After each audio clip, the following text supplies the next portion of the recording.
Welcome to MET 284, Spring 2021.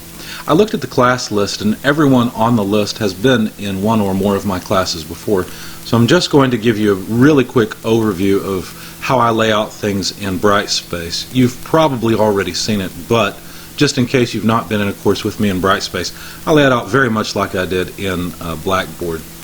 So one nice thing is there are announcements on the front page which I can post to you to communicate and let you know what's going on. And then another nice feature is that on the right hand side there's an upcoming due dates items list that I really like, so you know what's coming and what you need to do. If you go to content, that's the most important area in the class. There's a lot of stuff here. Let's go through the syllabus very quickly. You guys have seen syllabi from me before. So here's my office number. I will add my cell number a little later. I just didn't want it in a video in YouTube. Our theoretical meeting time is Tuesday, Thursday, 9:30 in room 1136. Now what I'm going to do is make as much of this online as possible. But this is more of a lab-based course. So one thing we'll need to talk about when we get together is that I will need students to come in groups. So half of the class will come in the first class day of the week, and the other half of the class will come in the second class day of the week. The reason for that is because we have a lot of things to do where I will need to help you, I'll need to show you what to do, a lot of lab setup type things, and that begins next week. So we need to figure out, and we'll do this when we get together live, we'll figure out who wants to be on which day, and we'll go from there. The course description is here. Basically, I'm going to teach you how to use industrial computers that are used for controls, how to wire to them, and all sorts of interesting things. I really enjoy it because I enjoy programming. Here's the required text. You'll see that again a little bit later. And here's how the grading breaks down. The homeworks and labs I just put together into one group, worth 20%. There are two big projects in this class. Each is worth 20% of your grade. So sort of an exam, or a project near the middle of the semester and a project near the end. And then there's a midterm and a final exam, each 20% as well. So that's 100% of your grade. Any homework will be assigned on the course website. It'll be stuff you do online. Sometimes there's some, in the past I've used paper-based homework, but I think that I'll have eliminated it by the time you get to that point this semester. Now, the way I'm running this class, I am recording videos and posting them for you to watch.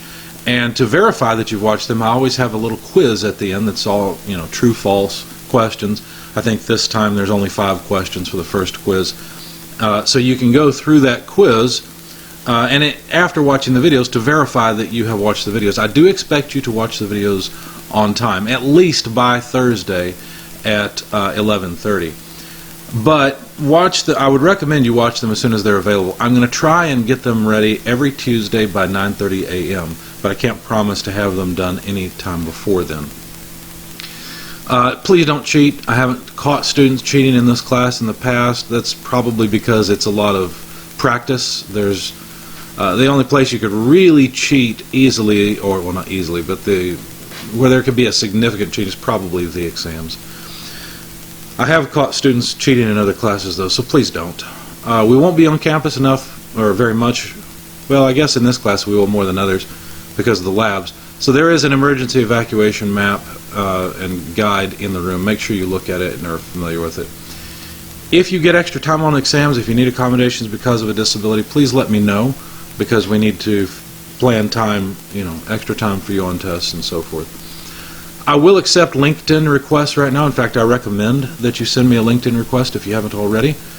Connect to my network, but I do not accept Facebook friend requests until after you have graduated. There are course learning outcomes and objectives associated with this class. I've put them on Brightspace rather than the syllabus, so we'll go through those in a little bit. I should have written tentative schedule above this because that's really what it is. This is my plan for how we're going, or what we're going to learn when, and what chapter in the text the information is associated with. We'll see how this shakes out. Then there are a lot of boilerplate policies from Purdue related to COVID. Please do look through these. I had a student get sick with COVID last semester, and I'm glad he pulled through. It turned out to not be a real big deal in the class because He couldn't get the work done by the time the class ended, so I just worked with him afterward, when the semester was over technically. And he finished off all the work, learned everything he needed, took the final exam, and I gave him a grade. It was just a grade change for him, so it really wasn't all that difficult for him or me. I'm glad he came through it okay. I know he was fairly sick. This is a serious thing. So if you get sick, take it seriously. Just let me know. That's all I ask you to do. Even if if you're so sick you can't communicate via email, just let me know afterwards. All right, send me an email after you feel better and say, look, this is what happened. I'm sorry, and how do we proceed? And I'll make a plan with you to complete the class. The table of contents, in my opinion, is not all that useful. It's really just all the stuff below. So start here. This is some information about what you need, because you will need a good, strong internet connection. So do read through this. The student help and success, this again is more standard stuff. You've probably seen this in other courses, so I will not go through this in a lot of detail. University policies, here's the COVID-19 policy, all the standard, academic integrity, non-discrimination, all of the things as I said, you guys are in a class with me again. You've seen all this stuff before. And then the course introduction area is the first area where we will have information to really sink our teeth into for the course. So the first thing I've posted here are the course learning outcomes and objectives, and you can read through those. You may or may not understand what all this means, but these are the things you should be able to do by the time the course is over, if you've learned everything in the course. My schedule is here. I'll bring it up. It's not all that interesting. There's one kind of oddity that I've never experienced before in the 14 years I've been here, and that is that I was double scheduled. I've got 2 classes scheduled for Tuesday and Thursday at 9:30. Now, fortunately, the other class, 320, Thermo 2, is a class where I can just record all the videos. They can watch them on their own. I don't really need to be present for that class. So I'll be present for 284 instead, this class. Now, I've got arrange hours as needed, my office hours around my class schedule. However, last semester I was helping students at 11 o'clock at night on Sunday. I really don't mind helping anytime I'm available. Just send me an email or a text once I put my cell number on the syllabus, and if I'm available I will certainly get on and help you. Here's the textbook. This is what it looks like. There are some sample chapters you can download, so you don't have to have the book immediately, but it is a book you need. So in the past I've recommended that students buy this, but I'm going to switch over to a free textbook that includes, I think, everything in this, and I haven't switched yet because I haven't verified that this book has everything. So far it looks good.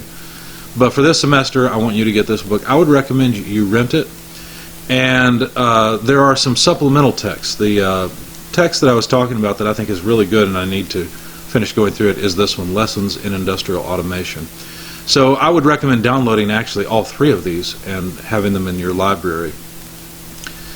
We are going to program PLCs. What that means is we're going to need programming software so that we can do that. The PLCs we're programming are ClickCoyos, so here's a link to the software that you need. I highly recommend downloading this software and installing it on a computer at home, whether it's your laptop, desktop, whatever you may have, because I will allow you guys to take the PLCs home with you so that you can actually download programs to the PLC and test a little bit farther. Do watch these items here. The reason I showed you a Lego robot essentially is that I wanted you to see that when you add intelligent electrical control, the result is often very impressive. The system here, the mechanical system, is not very precise. I love Legos, but they're not machines in the sense that they're not extremely precise, extremely strong things, and yet this is a machine built out of Legos that is computer controlled essentially, and it solves a Rubik's Cube with a world record. It's amazing how quickly this thing works. And part of that is the algorithm, the program, the controls that they managed to build into this. And so what we're doing in this class is learning to write programs to control machines. When you get into mechanical engineering, you probably think it'll all be purely mechanical, but the fact is everything, for all practical purposes, mechanically today is electrically controlled, and so that's why we have this class. So, it's kind of like you learn how to build a machine in all the other classes, but this is the class where you learn how to bring that machine to life, how to actually make it do things well. So do watch these 2 videos, please. There's good information in here and a couple of links you will need related to this last video. There's the course introduction. The first learning module is relays, and I need to put week 1 in front of this. so that it's clear. But I will turn on more and more learning modules as we go through, and they'll start to appear in this list, and I'll try to label them a little bit better. But basically there are presentations that you can look at that I'm working off of, and then recordings of me talking over those presentations to explain the course content so you can learn. I'll throw in other videos that I think are interesting and relevant to the topic at hand. I'll try to break them up so that they're not very long and each video is its own separate topic. But at the end of this, which you notice this is listed as a required video set, so you have to watch this. I forgot I'll put a due date on it, but once you watch them, then you need to take this quiz. And notice this is due today at 12 because our class is from 9:30 to 11:30. And so I give you 30 minutes after the class technically ends to take the quiz. Let's see. There is an exams area. There's nothing that you can see in there yet, but that's where we will go to get. I'll post exams there, and I require that you get with me on WebEx to take the exam. The entire time you're working on it, you have to be on WebEx with your camera on. And then homework sets, I'll put them in here. Again, nothing for you to see there yet. The laboratory exercises, there is actually a the first lab that we will take care of next week. And so this is a description of what all you need to do. I'll be there with you to help make it clear. And then this is another bit of information on remote computer lab access. And actually I'm going to move this over to the video area because I decided to make a video illustrating how to do it. And then finally, projects will appear in here. Now I know that a lot of this is blank. That's because I haven't turned things on for you to see yet. I try to not inundate you with material that doesn't make sense to you. Try to spoon feed you a little bit, turn things on as you need it. If you have any questions in the class, please don't hesitate to reach out to me. I'll be glad to get with you on WebEx, or if we need to meet in person, that can be done too. But I will see you guys in class each week, and hopefully we'll be able to keep in contact that way. I look forward to a good semester with you. This is a really interesting topic, I think. I actually use a PLC at my home because they're just so relatively inexpensive and very useful.